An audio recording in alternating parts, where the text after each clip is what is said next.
3, 2, 1. Here we go!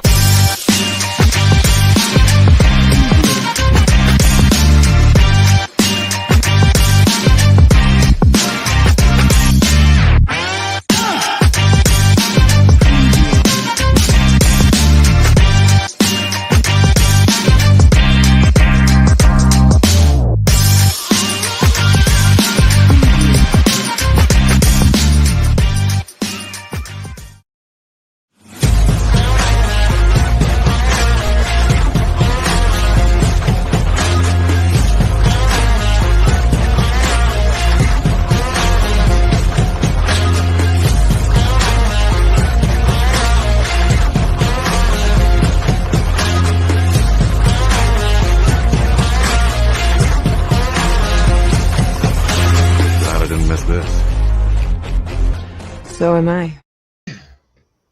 Yes, and you are glad you're not going to miss this show. Welcome to the Monday edition of the Dennis and Andy Show. We are here. We are not drinking beer. I was just, I said we were here, and my mind's going, what can I rhyme with? And the first word that came to mind was queer, and I was like, well, I'm not going to say and we're queer, so I'll go with beer. But I just literally said we are queer. What do you want to do? I'm just not going to comment on this. Well, it could be this one.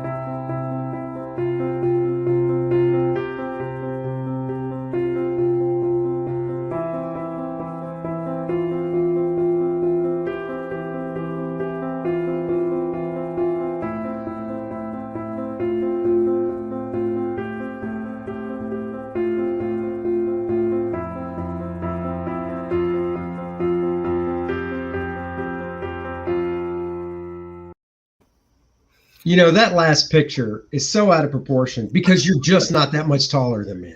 Yeah, not Everything quite else is that accurate. much. But I was going to say it is two friends, one dream, podcasting. And I'm just going to give a shout out to some of you new guys. We picked up almost 40 new subscribers this week off of my quick flips. So I'm glad you guys enjoyed it. I was just going to let you guys know my X-Men #1 quick flip, over 2,000 views this week. So anyway, we got lots of great feedback. I'll be doing lots of reading and doing some full reviews this week. So with that out of the way. And not to get into it right now, but real quick, hold on. Did you read it yet? That X-Men 1? No, I'm going to make that bedtime reading. Because I got a feeling I was just curious. I'm gonna fall asleep to it. Oh no, that's not cool. All I'm going to say is I purposely didn't read it right away because I've gotten some private conversations with people who have sent it off my quick flip, and they either really like it or they really don't. So I'm going to be very curious to see where I fall in the realm. Oh no. All right. Well, there you go. go. Andy, it's Monday. Mm-hmm. What do we have lined up on Monday? We have a special guest. You are going to be so excited to see this man on our channel, this artist, this creator, that it will make you green with envy. Oh, That's right. See what you did there. You see what I did there. Let's give our guest a special rousing round of applause. Darryl Banks, welcome to the show. Look at our fans standing up and applauding for you like that. Good. Thank you. God, I don't even get that. Man, oh hello, man. everybody. Welcome to the house. Thank you. Did you see what I did there with green with envy? Green with envy. I see what you did there. That's Should have right. been wearing a green shirt or something like that. That's right. Oh, David Brohawk Williams in the house. What's up, Mr. David Williams? Thank you for joining. JP Roca joining as well. Darryl, do you know Mr. David Williams? Yes, I do. He's a last great time guy. it's been a while since we chatted. It was probably at Heroes. Yeah. Knowing me, I was probably trying to learn some animation style shading from him because I really love that style he has. It has that real lively animated style with the that shading. You know what I mean, like that Bruce Timm. Oh, I know exactly what you mean. Yeah. He does it so well. So. Yeah, so I just always trying to trying to get a little inside information on to kind of get some tutorials out of them. He said Heroes Con, indeed. So hopefully next year we'll have that big reunion at Heroes Con. Oh yeah. Oh, looking forward to it. Yeah, that'll be good. Yeah, I'm actually going to a show as a guest in Savannah, Georgia this weekend. So that should be fun. Dennis and I hitting the road, doing a little road trip. So. Road trip. Hopefully it'll be less eventful than the convention on Saturday. Maybe if you knew how to drive, you wouldn't have gotten a flat tire. Just saying. We had to stop at Culver's on the way back, and we were driving, started out good. All of a sudden, my warning light started coming up on the dash. Rear tire, 30 pounds of pressure. Rear tire, 25 pounds of pressure. Rear tire, 20 pounds of pressure. Rut roll. Pulled right over, pulled in an Amoco station. Rear tire, 1 pound of pressure. Yeah, it looked like somebody took a Crocodile Dundee knife and just stabbed it, blew out the whole sidewall. Yeah, that kind of took away. We were going to head up to Lincolnton and go visit a friend of our shop and stuff like that. And put a crimp in the whole thing. So I'm hoping the trip to Savannah is much better. It's going to make up for it. The worst part about it, Darryl, is you got two guys that are pretty strapping. I mean, you saw that last photo of us standing there shirtless next to each other. We're strapping fellows, and we called AAA to change the tire for us. So, you pay AAA for a reason. That's exactly what I told Dennis. I said, if this guy shows up and if he gives us any crap for not changing his tire, you just go, last time I checked, I pay you punks a monthly fee for things just like this. So get the step in and change that tire. So he pulls up. This is the funny part. He pulls up and we're like, oh, because, I've got a bad back and stuff like that. I'm actually in therapy for my arm. And I'm like, yeah, I could do it. But, hopefully they're better at it than what I am. I haven't had to change one in almost 20 years. All of a sudden he pulls up and Andy goes, oh, it looks like a new kid, a young kid. He probably doesn't know what he's doing. I'm like, oh, that kid gets out. He goes, hey, I already had everything set up. He's got this big jack. Whoop, whoop, whoop. He's got the tools. He's like, he already had it out. Everything swapped on. He put the thing back on. And he goes, you're only at 30 pounds. I'll fill up your donut. So he put the donut. I'm like, oh, my God, 10 minutes. We were on the road. I would have been still trying to strip the lug nuts in 10 minutes. It's a pit crew like NASCAR. It was. Seriously. Dennis isn't like, it's not hyperbole. It was about 10 minutes. I mean, that kid. Yeah. I tipped him $20 just because I'm like, sir, that was phenomenal. I've got a brand new tire lined up because I was on the phone with a Discount Tire going, I blew a tire. We're coming home on a donut. Do you got one? They actually had one in stock of my exact tire. I'm like, cool. So I pushed Andy out the door, slowed down a little bit. He tucked and rolled. I drove right up there and I made it. It wound up working out. Good. Yeah, but here's the bunch of crap. If I knew he was going to tip that schmo $20, I would have changed that tire for $20. Yeah, like, hold on now. You're giving that dude. If you would have whipped at that 20 before dialing, and I said, "What's that for?" and you said it's the tip for whoever changes the tire, I would have been like, "Hang up that phone, baby. This guy's changing the tire." Whatever. I'll take that 20. Hell yeah, no whatever. That would have paid for half the books I bought that weekend. What's up, Pop Culture Avenger? Anyhow, let's start the show. Yeah. Daryl's not here to listen to us about changing tires and stuff. Oh, I have my share of AAA stories, so we can have a follow-up. So. See, mine are just battery stuff, and it's all on the driveway. Like, come out, car doesn't start, batteries toast, call AAA, they come out, change it. I've never done a AAA on the side of the road, knock on wood. Well, Dennis, I guess this trip to Savannah I will, because I just jinxed us. You did. I warned you not to do that, didn't I? Karma, baby. Karma. Karma's a bitch. Her name is Karma, and she's a bitch. Anyhow, so Darryl, one question we like asking everybody, do you remember what the first comic book was you ever bought? I assume it's when you were a kid. Yeah, see, before I bought any, I would just, maybe my dad might just get some and just give them to me. But as far as well, I mean that falls into the same category. First comic book you remember, I should say. I remember I think it was a reprint of that had the. It wasn't the first meeting up of Spider-Man and the Green Goblin, but was the one with the classic Goblin and Spider-Man is kind of like got one foot on a web and Goblin's kind of doing the Goblin blast on him. It's been reprinted. I've even seen a painted version of the same cover. That's John Romita Sr., right? Right. It's not. Yeah. I know that one. Okay. Yeah, I remember that. I don't know the number, but I know what you're talking about. I remember that one, and what was the Thor reprint book? Not the original, but his reprint book. Was it just not Marvel Triple Action? That was Avengers. No, it wasn't superheroes, was it? Marvel Superheroes, something like that. Marvel's? It was something like that. It wasn't Triple Action. It wasn't. Yeah, because they always put Marvel in the title and then blah blah blah, and you'd have the one that reprinted, Hulk and Submariner, and you'd have Triple Action. I think was more Avengers stuff. Man, I don't recall, but I know what you're talking about. It was something like Marvel Superheroes, and it was a reprint of the Kirby Thor where he was fighting Man Beast on Counter Earth. Oh.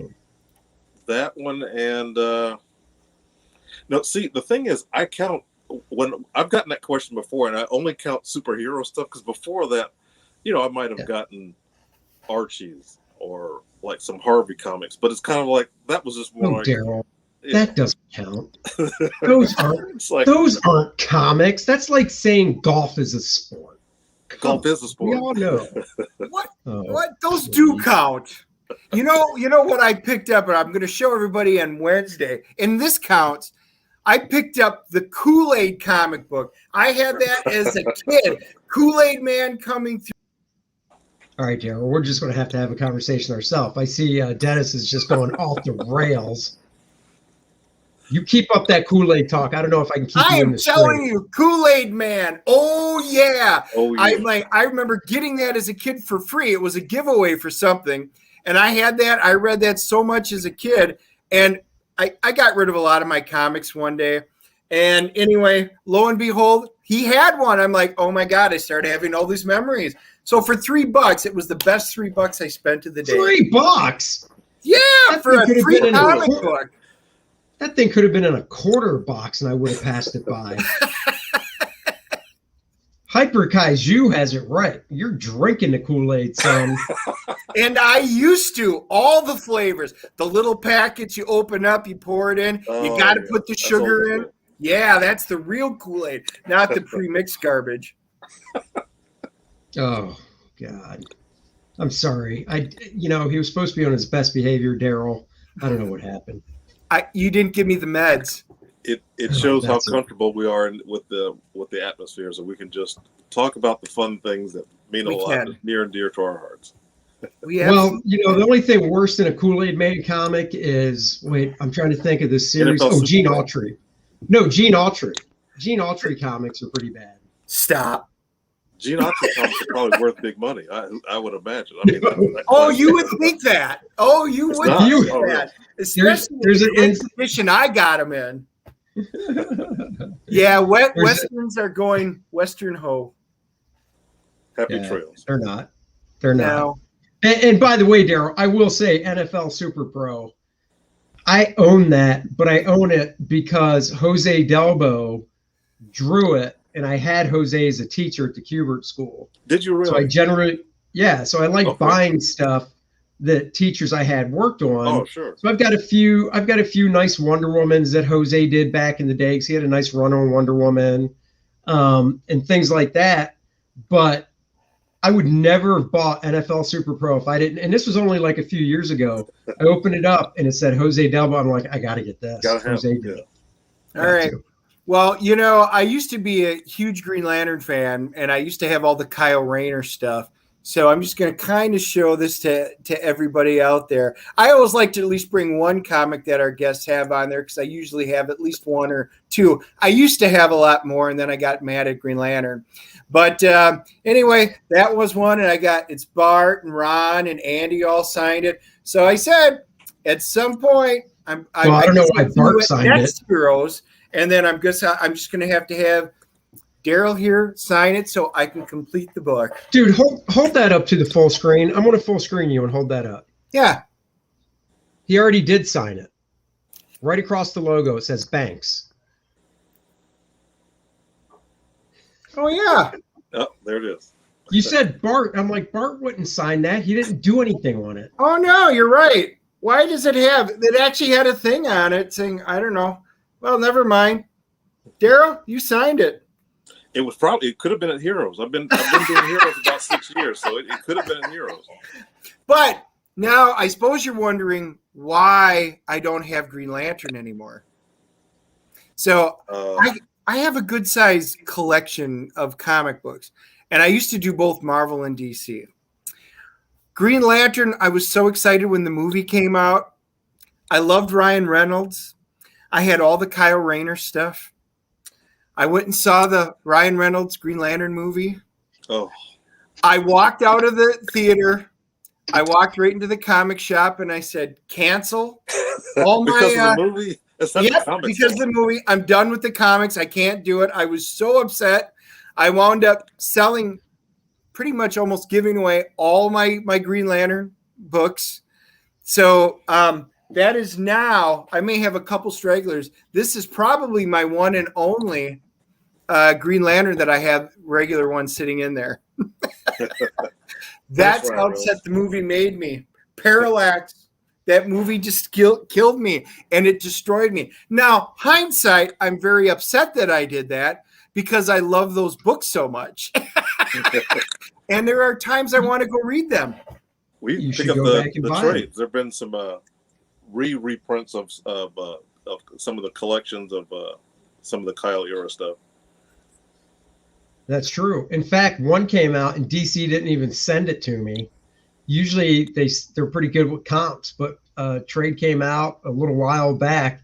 I saw it at a con and I'm like, hey, wait a second. That has some of the stuff I inked in it. Why didn't they even send it to me? That's a great comment. It's like they did a Kyle Rayner replica battery, and I never got. Oh, yeah.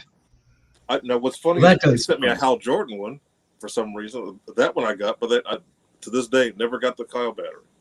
Yeah. Wow. Considering you designed that one, Mm-hmm. you didn't design the Hal one, right? But you designed the Kyle one. Yeah. So, Darryl, I got a question. So I always like to ask this, and I've learned over the episodes to phrase it better. I always like to ask our guests, what is your origin story in regards to how did you get into the business? Because some of them may know, but some of them may not know. What is your origin story, how you got into comics? You ever heard of that expression, overnight success? Yeah. Yep. Things click immediately and just, everything lines up and just happens faster than expected. Well, my experience was the exact opposite. The exact opposite. If there was a long way, a more painful way, that's how I got into comics. I mean, it's just funny. I remember I taught for a while, and I even had students getting work. I went to college and got my degree and worked in a shoe department.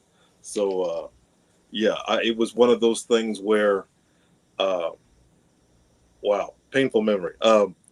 Long story short, I'm thinking while I'm in school, after I leave here, because I always wanted to go to Cuba, couldn't afford to do that, so I just went to school here in Ohio. And I thought, well, when I graduate, I'm thinking about what I'd like to do for Marvel, because that was the goal. I mean, DC, they're all right, but the goal was I'm going to work for Marvel, and didn't happen. So, I did the independent scene for half a decade. Did you really? I never knew that. What did you do independent wise? What didn't I do? Stuff you haven't heard of. Some things you probably have. Mike Gustovich, you ever heard of Justice Machine? Oh yeah. Yeah. Innovation, right? Yes. Well, Innovation. Then it went to Millennium, and I forget where it went after that. But I did some Justice Machine penciling for Millennium and Innovation. But my first published work was this painted, air quotes painted, book called Cyberpunk with Innovation. It was supposed to be watercolor, but turns out I got the job never realizing I'm not that fast, period, much less with watercolor. So it became mixed media till it got done, and it was like, all right, my first book, that was about 89. And most of my independent stuff was more with Millennium than with Innovation. I mean, with Millennium, they had a lot of licensed property stuff that was pretty cool. I got to draw the Wild Wild West, that old TV show. Oh yeah. I used to do Doc Savage, Man of Bronze. That was a lot of fun. It was difficult but fun at the same time. I felt like I was in school, except this time I was, getting paid instead of paying somebody. Yeah. That's something I wouldn't mind doing again. If someone got the license and it's something I could fit in, I wouldn't mind drawing Doc again, because that was his cast of characters were a lot of fun. A lot of really just staying employed. I mean, I literally can't think of everything I did in Independence until I finally got some work with DC, and that was DC was trying out just a bunch of newcomers on some Legion of Superhero stuff on their annuals, and they gave me like 4 pages, and said, "Oh, we really like what you do. Would you like to do more?" And I'm thinking, I work in a shoe department. Yes, I want to do some more pages. So it kind of snowballed. But while I was doing it, I kept saying, I like Legion of Superheroes, especially Matter Eater Lad, it was cool. I got to draw him, but my goal was, I said, I got a lot of ideas for Green Lantern, and I figured that would be years down the road. So I didn't know that they were taking notes every time I brought that up. I'm like, mm-hmm. So he does he? So, but yeah, starting out, my origin story was a long jury process through the Independents, showing samples and getting rejected.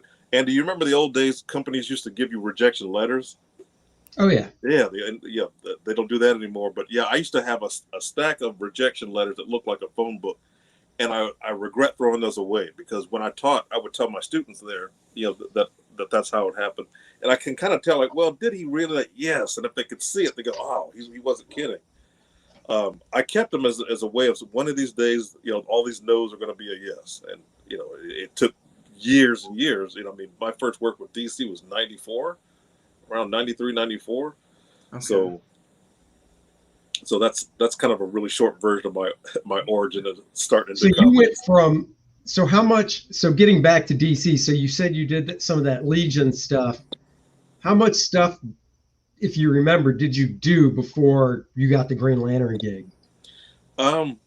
It was an annual, and then there was some fill-in issues of the regular Legion of Superheroes book. Mm-hmm.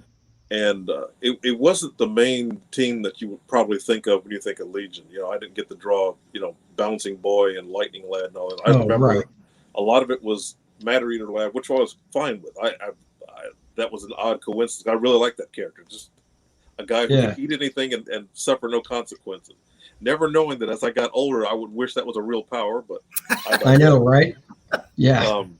But yeah, it was a lot of, kind of side characters, that sort of thing, and doing some fill-in issues here and there, and then getting a shot at doing some GL stuff. And when you got on Green Lantern, did you know right away that they were dumping Hal and you were going to be creating Kyle with Ron? Or that was a weird transition, because when my first pages were with a different writer by the name of, what was it, Jerry? It was Jar Jones. Wait, yeah, exactly. Yeah. And so, I did maybe 6 pages or so, and they thought, nope, this isn't what we want. This isn't what we want. Because thanks to the death of Superman spiking the sales for everything, I guess the suits are like, how can we take books that are really in bad shape and just really, keep the sales up like the Superman crossovers? So it was a thing where they didn't care what we did. And so that's when they brought on Ron, and, we went nuts. But it's kind of like, once in a while someone go, oh, we hate what you did to Hal, and I'm like, no, hate the fans for not support. Because my editor told me the book was this close to cancellation. Oh wow! And I'm thinking, well, I thought, well, I wasn't buying it, but I thought, well, is it that bad? But when the editor tells you we can do anything because the book is in bad shape, I'm like, well, I'm guessing that's true. So. it's almost like when you think about if Amazing Fantasy had been a big hit, we would have never gotten Spider-Man. But have you probably heard Stan Lee tell that story that Martin Goodman said, Amazing Fantasy is doing terrible. I don't care what you do. So you get left alone, so you can just be creative. Huh. That's cool. Did you, how many designs did you go through before you landed on the one of Kyle's costume? Oh, man. I keep saying one of these days I'm going to do a sketchbook, and because I still have, those original. Oh, I would hope so. Yeah. Sketches, and the sad thing is, now keep in mind, let's paint this picture. This is the early mid '90s. This is the Image Comics era, and I mean, Liefeld in his prime. All that was going on at this time. So imagine the rejected, ideas for Kyle looked like. In my mind, I'm thinking, he's got to be cool to fit right in that, what's cool right now. So he didn't. I didn't give him pouches or anything, but he had, just ridiculous amounts of like, well, okay, now what is that? All right, no, or what's that supposed to be? It was, and then finally, my editor Kevin Dooley goes, look, we want a different design, but we want to keep it simple, and you'll be thankful I made you keep it simple because after 22 pages of this, you'll thank me. He was right. Oh, of course, yeah. But yeah, I mean, even the design we went with still has a kind of a 90s feel to it, but the rejected stuff it just screamed 90s. Really? Oh my God, I would love to see that. Oh yeah. I love the design that the design that you came up with. I thought it was great. It's still one of my favorite designs for Kyle. Thanks. So. That was a result of them going through all these bad designs and picking out the things that they thought worked. The mask from one, the boots and gauntlets from another, the symbol from another, and they said, all right, take this from this, and then put it together and get what we had. Oh. One of the last changes we did is at one point he also had the symbol on his back, and then Kevin, editor was like, "No, we don't need that. Just keep it simple." It simple. That's a good call. I think. I can't imagine. Was it the symbol with the circle and everything on his back, or was it just the lantern itself on his back? Do you remember? No, it was his symbol. Which is funny is that they wanted a really radically different design. But the one thing we kind of butted heads on is they wanted to keep the old symbol, and I thought we've gone this far, let's give them a new symbol. Right. I don't know, and I'm like, well, here's the symbol I want to use, and I actually had to. This is funny. On more than one occasion, I had to do a written, almost like a school report. Here's why I think we should go with fill in the blank, like with the symbol. The reason it's split like that, since Kyle doesn't say the oath when he charges the ring. I want to imply the in brightest day and blackest night in the symbol. And they're like, oh, okay. All right. Now we like it. Now it's funny. I see it everywhere, T-shirts and toys and everything else, but they didn't like it at first. Same thing with Parallax. Hal was going to be called the Protector. And to the point, I almost thought I was annoying them because I said, we can't call him that. No, that's not open for discussion. We own that name because Protector was an old Teen Titans character they weren't doing anything with. So we already own the name to it. Hal Jordan's going to be the Protector. I'm thinking, have you read the script? What's he protecting? And they were like, and he's a bad guy. Well, I mean, it was like, how was he protecting? And so I thought Parallax, that deals with point of view. That's kind of how I kind of broke it down. But once again, had to write it out. They had to, whoever they are, had to look it over and go, okay, all right, we'll go with the whole Parallax thing. That's funny. Then they did the movie, and then of course, what was the creature's name? Parallax. Right. This guy from Ohio came up with that name. So. Oh man, I never knew that. Well, the Protector just sounds dumb because it sounds like he's a hero, and he wasn't. He went crazy. Basically, he wasn't a hero. Why would you call him the Protector? Hal wasn't necessarily a villain. Have you ever seen that that movie Falling Down? Yeah, Michael Douglas. Yeah, right. I always thought Parallax was falling down. It was more like he wanted the Guardians to help him resurrect Coast City because he lost all his brothers and family and all that, and all the things he's done for them for decades. But it was one of those things where all he asked was something for himself, and he got turned down, and it was too much. It's not so much that what was Michael Douglas' character? Defense. I don't even think we even said his name. It was his license plate. Just Defense. He worked for the Department of Defense. Yeah, it's like Defense just had a bad day, and it was just pushed too far. You know. Yeah. And the thing is, people would say, "Oh, Ron Mars, he just hates Hal Jordan." Like, no, we like Hal Jordan. That's why we made him at the time one of the most powerful characters in the DC universe.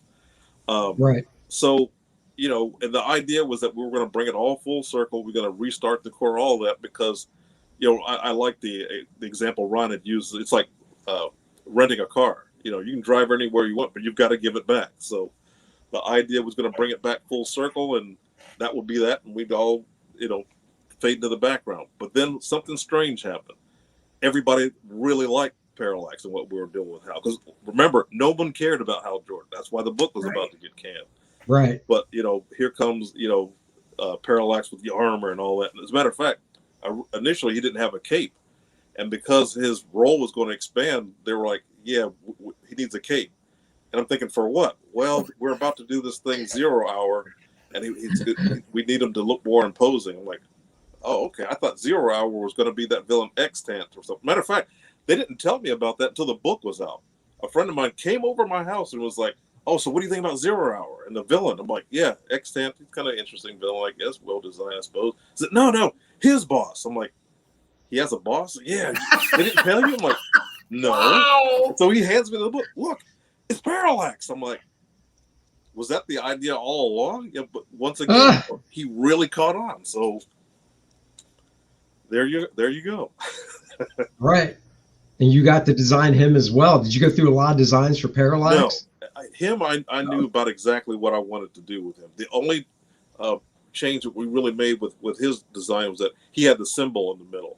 And they're like, no, get rid of the symbol. And I'm like, well, there's a big circle there. What do I do? Like, I don't know, just make it solid black or something. But he can't have the symbol. It wouldn't make sense. I'm like, okay, fine. So, but yeah, with him, it was pretty straightforward. I kind of knew what I wanted to do with him. Oh, that's cool. That's cool. And you were on Green Lantern for, do you remember how many issues you were on it for? Oh, off and on. I mean, I had a lot of fill-ins, but off and on over like an 8-year period, close to it. You know, I had a lot of fill-ins with Paul Pelletier and Jeff Johnson and a lot of good guys that makes me wonder. I'm like, I got to get better because these fill-ins are as good as or better than mine. So I'm like, yeah, you gotta have to dial it up. So yeah, that was a long run. As a matter of fact, in some ways it was too long because thinking back, you know, I wonder if I had left, maybe even when Ron left, I probably would have done more things for DC. But you know, after it all ended, it was like my work with DC got so sparse till it dwindled to nothing. So, right. Well, I'm curious. You said that, you know, your goal was ultimately, you know, I want to work for Marvel. Marvel's where I want to be. So that tells me your probably favorite characters were at Marvel. So who are they? Who are your favorite characters? Who is it that you really did want to draw if given the opportunity of any dream job? I got into the comic industry itself to draw the Avengers. Oh, I mean, that was why I did it. I mean, I grew up on the Roy Thomas, Steve Englehart Avengers. You know, I mean, to me, the Avengers. Of course, now it's so long ago. If I did it, it'd have to be a flashback or something. But you know, I loved Mantis, Vision, Swordsman. You know, of course, the big three: Iron Man, Cap, and Thor.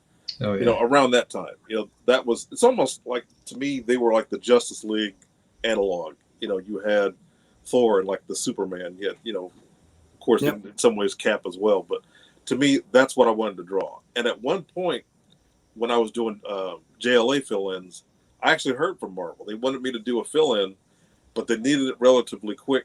And, you know, I was doing regular fill-ins on JLA, and I thought, I can do this one, you know, Avengers fill-in and jeopardize my regular work or not. And something said, got a family, let me stick with JLA. And I thought, well, you know, if there's a gap, I'll swing back and maybe do something later. Well, later never came. I mean, I even friended Tom Brevoort on social media. Nothing came of that. So it's kind of like it seemed like that was my one shot. And like, oh well. So you've never done anything for Marvel? Well, I did Green Lantern Silver Surfer, which was a crossover. I mean, that was more like a DC project with Marvel looking in on it. Right. But I mean, the checks were DC. And then I did with Dan Jurgens, I did a Captain America story in an annual back in maybe 2000. It was a flashback World War II story with the invaders, which was great because cool. I mean I got to draw Namor, which is a childhood favorite of mine for the longest. So yeah, that was about it. Yeah, I'd say the Green Lantern, Silver Surfer, the Cap story.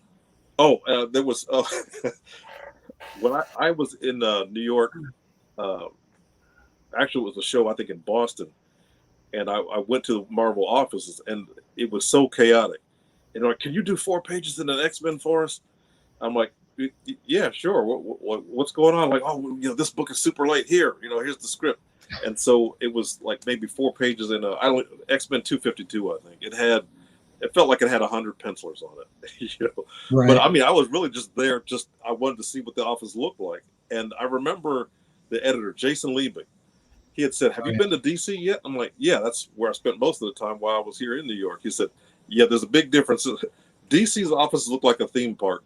Marvel's office, at least at that time, just looked like any other business office you would imagine." Yeah.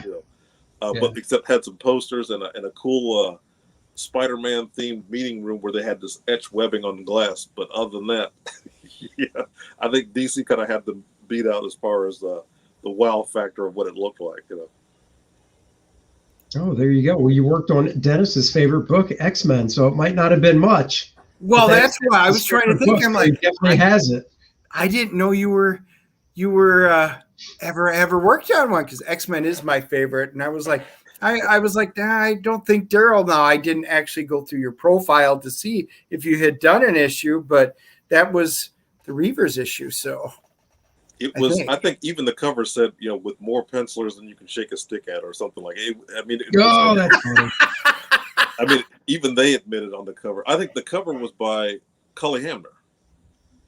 If I remember. You know what? I think I remember that issue, because that's what I was thinking. I thought you did something X-Men, but not a lot and stuff. No, do you remember who inked that? Who remember who inked it? Yeah. I don't remember.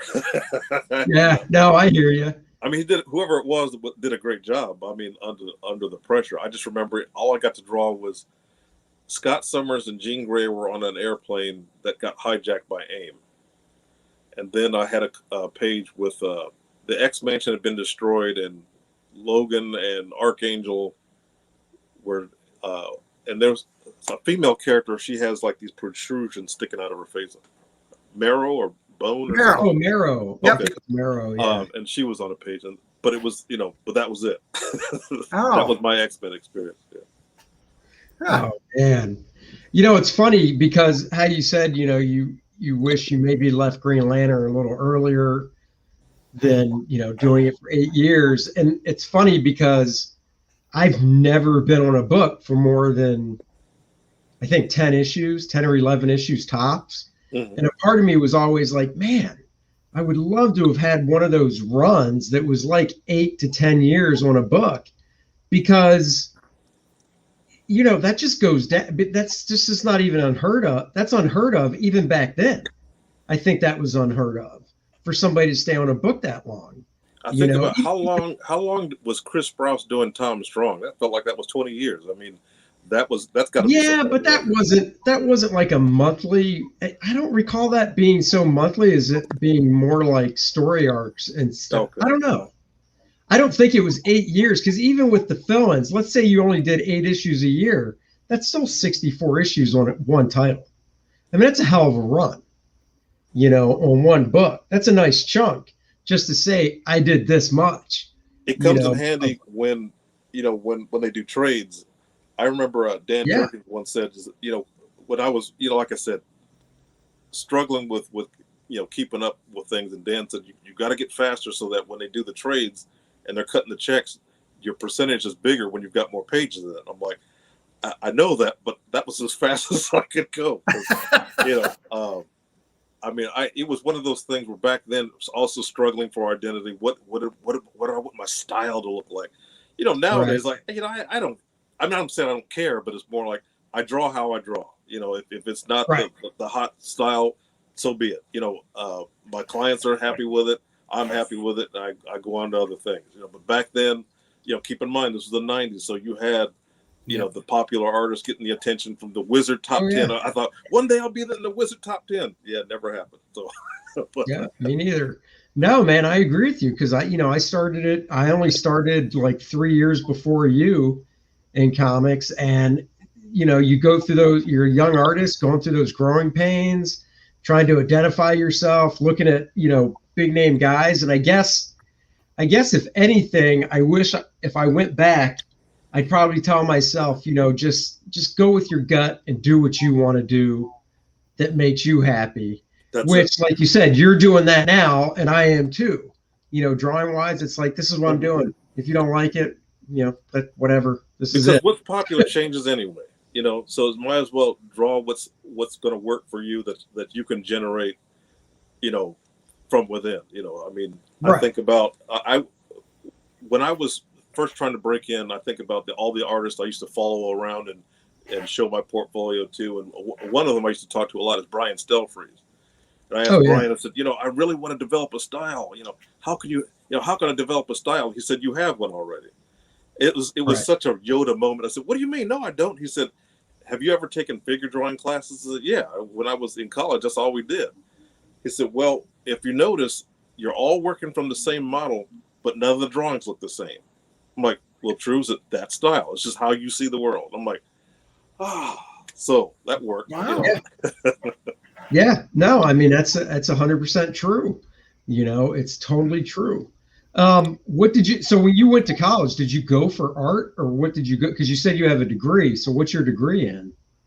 It's in advertising, really, in commercial art. Oh, okay. Not in comics, because my school, and probably to this day, they probably really don't recognize comics as an art form. I don't know why not. I mean, superheroes mainly. I mean, I could probably say, hey, certainly you would respect like Prince Valiant or something like that. They probably, but if I mentioned Captain America, they'd be like, Spider-Man, forget it. So it's almost like I went to school, and then after I graduated, then I learned comics. I mean, I'm getting books on cinematography and I had how to draw comics to Marvel when it was brand new, but I didn't a lot of that stuff as a kid. I didn't really have a point of reference as far as like applied perspective and that sort of thing. So a lot of it, really, most of the skills I use now is what I learned after I graduated.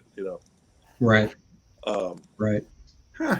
I mean, not to come down on my school or anything, but it's like, I mean, they did what they could do in the classes that they had. But my goal, of course, like I said, I really wanted to go to Kubert because you get both the comics and the commercial side of it, but couldn't afford to do that, so I had to make the most. I don't know, man. Did you look into how much Kubert cost back then? Because you're a little older than me, and I can tell you what it cost when I went, because I still remember how much it cost when I went. And I just can't imagine it being that much more than where you went to school. Well, I'd also have to move to New York, and so living in Ohio. Jersey. Yeah, you would have had to move to Jersey, and the first year of the school, you probably could have got school housing, which you still have to pay for on top of, tuition. But yeah, I mean, you would have had that added expense of rent, basically. Yeah. Compared to not, because when I went to the Kubert school, and anybody watching this that knows what it costs now, they're going to be like, it was that cheap. When I went to the Kubert school in '88, tuition was like $8,000, I think. A year? Yeah. Wow. Okay. Yeah, with school housing, it racked up for the first year, because with the school housing, you just paid for it all at once. So for the first year was probably like, I think school housing was around $2,500, $3,000. So maybe it was like $11,000 total. And then after that, second and third year, the price didn't really change when I was going there. So it was still probably around $8,000 a year, but then I had to pay, monthly rent to wherever I was living. But yeah, it wasn't that bad. That's why, when people say it's expensive and they went to just like I've talked to other people that have been like, it was expensive, so I didn't even go to school, which is like, well, yeah, compared to cost versus no cost, it's expensive. But when I hear expensive but I went to college, I'm like, well, your school couldn't have been that much less. You just saved money on rent, basically. Well, and I got scholarships to the school I went to, so that helps. Oh yeah, dude, yeah, that totally helps. They didn't have those, like they have scholarships now for the Kubert school, but they didn't have them back then. Oh, So, okay. Yeah, the one that kind of piqued my interest in your resume was I was a big I'm a role player. So I used to play Dungeons and Dragons, Star Frontiers, all that stuff. Cyberpunk was one of them. And I kind of remember going, oh, there's comic books. So I remember looking at the comic books. I owned them at one time. And then you said painted because those were painted versus drawn, right? Right. Yeah. Yeah, I vaguely remember them because I'm like, oh my God, I know I had those. Yeah, I had no idea you had done that. That was, like I said, I don't own them anymore. Again, if I find them at a convention, I've been kind of picking up a lot of my old Dungeons and Dragons comics again, the Forgotten Realms, the cyberpunk stuff. So it's kind of funny. I didn't know you did that. Well, and you did the color stuff too on that? Is that what you said? The covers You did the were color by stuff as Ken well? Stacy or Stacy. I'm not sure how to pronounce that. But the interiors, yeah. No, but you colored the interior work as well? Yeah, it was mixed media. It was, wow. Initially, it was supposed to be watercolor, but that didn't work out too well. So it was. I mean, it had some colored pencil. It had probably not much marker, but I remember a lot of colored pencil with a little acrylic here. It was like whatever was going to work and get it done. Also, at the same time, I was learning. I realized when I went to school, we didn't do a lot of figures in perspective environments. So with comics, Andy, that's all it is. So I'm learning that as I'm doing these pages. So I was looking at some of the pages not too long ago, thinking, wow. See, the eye level should be here. What is that? I mean, it was like, oh, it was hard. I had to stop. Like, yeah, if I had a time machine, I just some easy fixes. Oh man. So did you sell a lot of your original art from your time in comics, or did you hold on to it? Well, my old stuff, a lot of that stuff I still have, because who would want to buy that? Right. But I mean DC stuff. Oh, DC. Yeah. Matter of fact, I sold too much of it.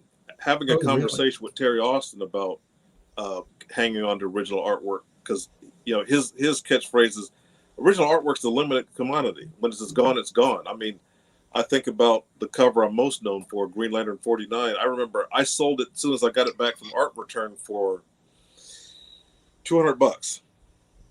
Oh wow.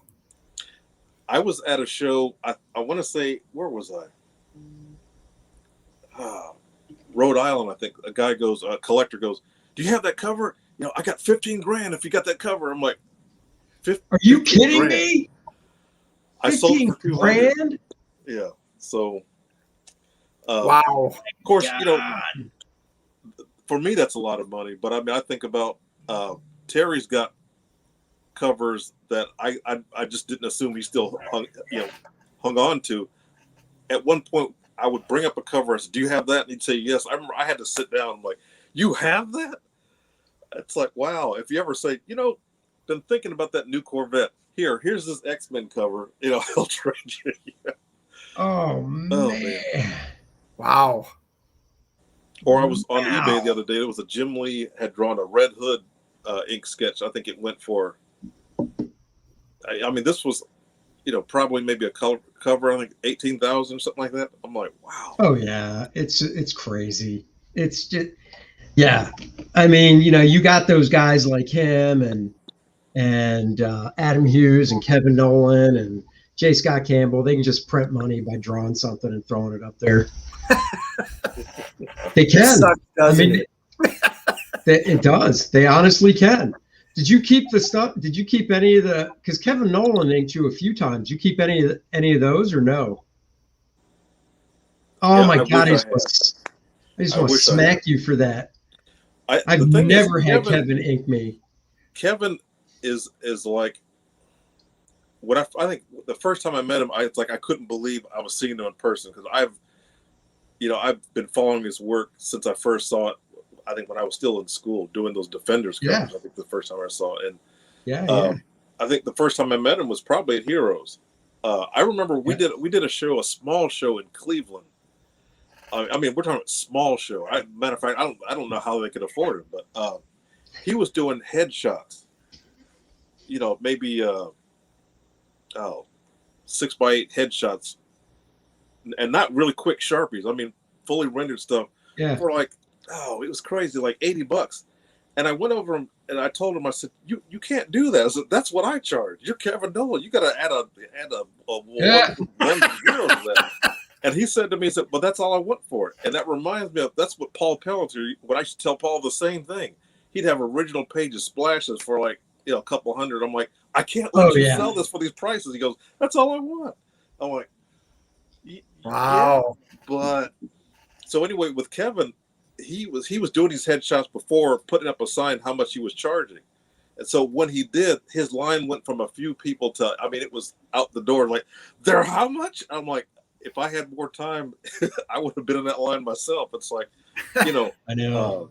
I mean, even his quick sketches aren't, they're not like Sharpies. I mean, he's putting some, effort in. Nice. Not a whole lot of time, but it's just they're finished drawings. I even hate to call them sketches, So, but yeah, I mean, as a matter of fact, I'm, the way I do shadow structure, I'm very influenced by his work. I still am. Yeah.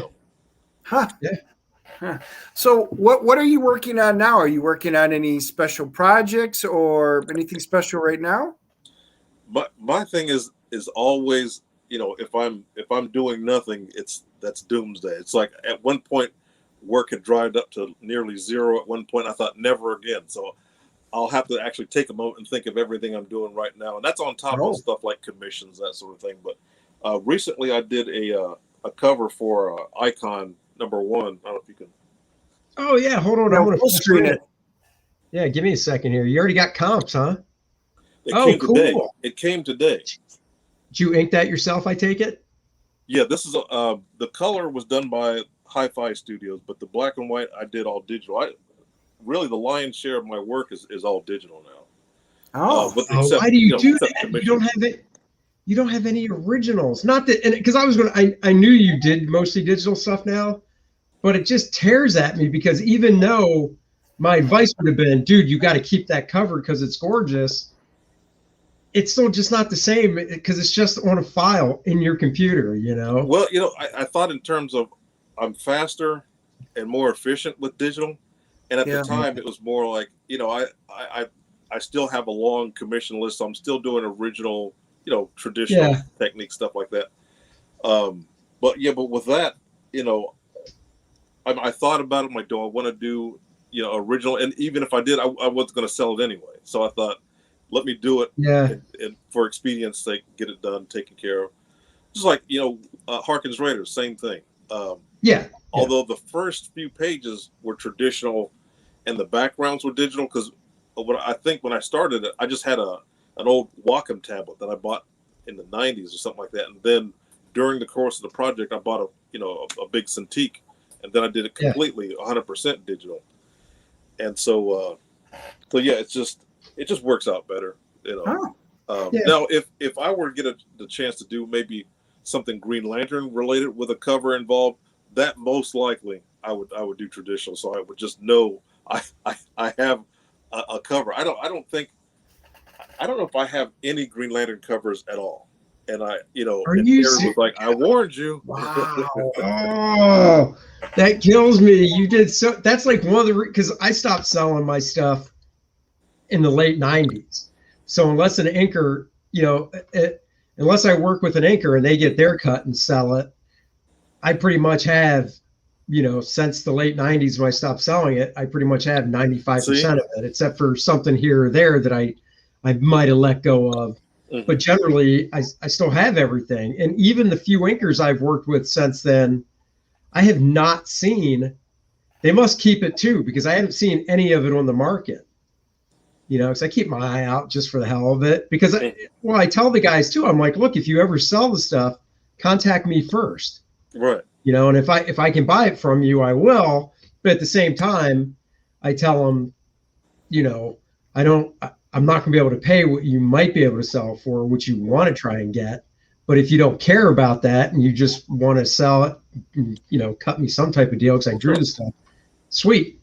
But yeah, they're like Earth 2 was the last thing I did at DC. I did 6 issues of that. Well, here or there, because the book was so late. Every issue had somebody doing a couple of pages in it besides me. But is it Trevor Scott? I think it's Trevor Scott who inked it. I haven't seen any of that stuff for sale. Okay. So, but yeah, I keep all my stuff, and that goes back to me saying, man, if I had a run on something for like 6 or 7 years, I'd have at least all the covers, because I would have said, well, I want to ink the covers, and then I'd have them all. So, man, we live and we learn. Yep. I make a joke when people are like, what are you going to do? What's the point in keeping it? Like, what happens after you're pushing up daisies? And I'm like, for all I care, my wife could be like, let's have a bonfire. I don't care. I'm not here. Yep. She's like, time to have that bonfire. Okay. Or she's like, I'm going to collect. I mean, in all honesty, I'm going to tell her, contact these couple art dealers if you want, or I prefer you just hold on to the stuff and then, give it to Courtney, our daughter, and she can figure it out, whatever. So, so I don't know. I just don't want to sell the stuff. Like, well, people are like you'll look back and you won't regret that you got rid of stuff, and not so much just for the money, but just so you can see your work, see a progression or growth or whatever. I mean, it's like commissions. I'm like you with commissions. People are like, what about you do commissions? You sell that stuff. And I go, yeah, but that's different, because I know going into it, the person is paying me for the original art. Where with comic book stuff, I already got paid. So I never looked at art as extra income, because I already got paid. Right. And the art's mine. That's, to me, it's like a bonus. It's like, and I get my art. Yay. And the royalty. And royalties, whereas a commission is like, well, that's the point. They're paying me so they can have their original. So I'm not as attached, because I know I'm not keeping it in the first place. Right. And the other thing too is it was never printed. Like, there's just something, I don't know if magical is the right word, but to me, there's still something kind of magical that the stuff I do for comics is in print, basically, worldwide. And I'm the guy that owns that page, that art. Whereas if if I do a commission for somebody, it's still a one and done, but it's never going to see print. Right. It's just that person that owns it. So I don't know. What are you going to do? So you're teaching now again, right? Is that correct? If I remember right? Are you teaching? No, that was something I was doing back when I started at Green Lantern. Now, I thought you were still teaching. I'm in contact with, Yuko Smith, right? Yeah, we went to high school together. Right. He's teaching at the school, although I'm trying to get him to quit, because, man, you talk about Rodney Dangerfield can't get no respect. I mean, it's kind of like, when I was there, I was able to give a lot of input on what I thought, should happen in the class or whatever, but he doesn't seem to be getting that same level. So I'm like, yeah, I mean, see, the thing is with me, I just kind of fell into teaching. But when I first met Yuko, that was one of the first things I learned about, is that he really wants to teach. So, oh, really? Yeah. Oh, I never knew that. But yeah, I did it, I'd say 95 to 2000 or around there. Man, how did you juggle that and drawing Green Lantern? Well, I mean, I only taught like maybe 2 classes a week, and I did it for 5 years, and that was, that felt like, everyone that came on the class because I created a comic class for the school, and when I left, I handed off to former students or what have you, and everyone who followed me did it twice as long or more than I did. I don't know how. I think Yuko's been there 16 years. I mean, 5 felt like. Has he really? Yeah. Wow. But with I remember it was about 98 when I got married. And I thought, I don't think I want to keep teaching, because working on the book, having a new family, and teaching. I thought, one of these 3 has to go, and it ain't going to be my wife, and it ain't going to be DC. So, by teaching. So that ended that. Oh yeah. Wow. I didn't know that you were doing double duty like that at the time, and I had no idea. Ugo went there, right? He went to school there, right? Sure did. Yeah. What the one benefit of working at DC while I was teaching was it was kind of a I told you comics were going to pick. Because like I said, it just wasn't considered art. Just not. It was just like comic books. So having and they approached me to teach them. It's not something that I came to them for. Cool. So it was sort of like it's like, see, I told you this would be worth it. Now the instructor that approached me, he was one of the few that he always believed that comics was was an art form. And so he was probably the one they said, okay, you go ask him, since you were, one that was always in his corner for that stuff. So, and then my students, they got to see, I would bring in pages, things I was working on, so that when I would tell them things they need to work on, I'd be able to say, see, you need to learn this particular skill, because see, this is how you would apply it. And that really helped, especially with like I said, composition with figures in an environment in perspective, which the school didn't have a lot of classes, regarding. So being able to bring in my comic stuff, they could see how all that ranting and raving I did about why you need to know perspective. They could see, okay, no, this is why he keeps saying that, by actually showing them that, Yeah. Well, that's really cool, man. Do you have a website or anything you want to push, or no? I can't remember. I don't remember. I'm on Instagram, GL Prime, and Twitter @RealBankster. All right, cool. I have a comic art fans gallery, but I haven't updated it in so long. I'm assuming it's still there, but you can find the lion's share of my work on my Instagram and my Twitter. Okay, sounds good. Well, we appreciate your time and stuff, and it was great, man, catching up, since there hasn't been any cons to talk to you at and stuff. So next year for Heroes Con for sure. Yeah, hope to see both of you at Heroes next year. Oh yeah, I'm really looking forward. Like I said, I can't really undersell it. I really love doing that show. I mean, it's just from top to bottom, the atmosphere, the fans, the pros. It's just so well put together. Yep. Yeah. He runs a real tight ship. It's a great convention every single year. Yep. Well, cool, man. Well, there you go, guys. Thanks everyone for joining us tonight as we had a fun chat with Mr. Darryl Banks. It was great catching up, guys. We will be back on Wednesday. We are going to talk Loki season finale. We're going to talk the Netflix trilogy. Fear Street. It's fat. Yep. Wait. Yeah, Darryl. If you like horror movies, and if you have Netflix, I would highly recommend the Fear Street trilogy. It starts with 1994. Part 2 is 1978, and Part 3 is 1866. 1666. I'm sorry, 1666. Okay. It's 1666. It's a great trilogy if you like horror movies and stuff. I definitely recommend it. So we're going to talk about that. Of course, we're going to talk about new comics. Dennis and I are both going to show what we got at the convention over the weekend as well. Yeah, we got stashes of comics. We got stashes to show on Wednesday. So guys, join us Wednesday, and we will see everybody later. Bye, everybody. Bye, everyone.